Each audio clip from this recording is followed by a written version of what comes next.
Have you ever thought about the fact that poverty is like genetics? It passes down from one generation to the next. If you come from a middle-class family, there is a huge chance your parents accidentally taught you how to stay poor.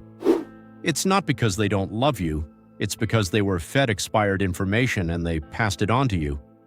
Most of us go to school to learn how to be an employee and build a career for someone else. But earning money is a science, and it's one they don't teach in the classroom.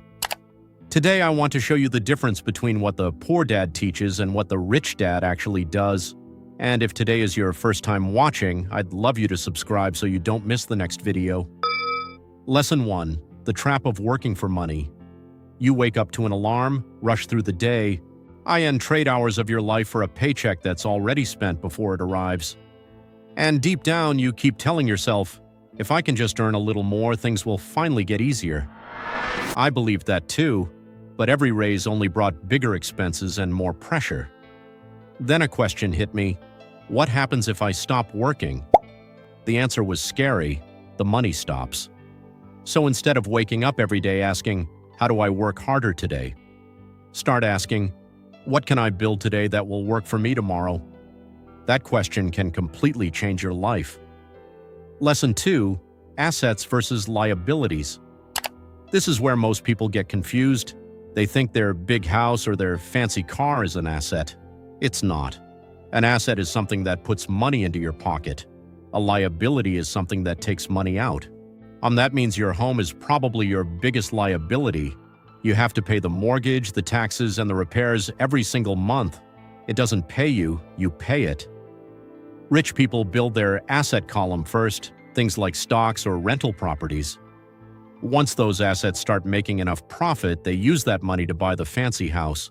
Most people do it backward. They buy the luxury stuff first and wonder why they're broke. Lesson 3. Changing the question. The biggest thing I learned from this book is to stop saying, I can't afford it. That sentence is a lie. When you say it, your brain shuts off. You give up. I used to do this every time I saw a nice house or a good investment. Now I ask, how can I afford it? This small change is huge. It forced me to look for new ways to make money. It made me smarter. If you want a better life, you need a little bit of greed. Not the bad kind, but the kind that makes you want to improve. Without that, you'll just stay where you are.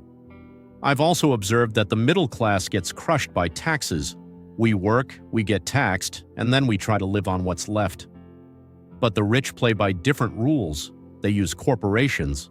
A corporation gets to earn money, spend it on business expenses, and then it pays taxes on what is left. If you don't understand how taxes work, you're basically giving away half your life to the government for free. You need to learn the system so you can keep more of what you earn. Lesson 4. Pay yourself. First, most people pay their bills first and save what's left. My poor dad did this. He paid everyone else and rarely had anything left for himself. The rich dad does the opposite. He pays himself first, even if he's short on cash. People ask, what about the creditors? Well, that's the point. By paying yourself first, you create productive pressure. When the bills come due and you don't have the money, you're forced to think of new ways to earn. That pressure makes you stronger and smarter. If you pay the bills first, you'll never feel that fire to grow. Money isn't everything, but it is a tool. If you don't learn how to use it, someone else will use you. Stop minding your boss's business and start minding your own. Pick one asset to buy this month, even if it's small. Break the cycle. Don't let poverty be your genetics. Thank you for watching.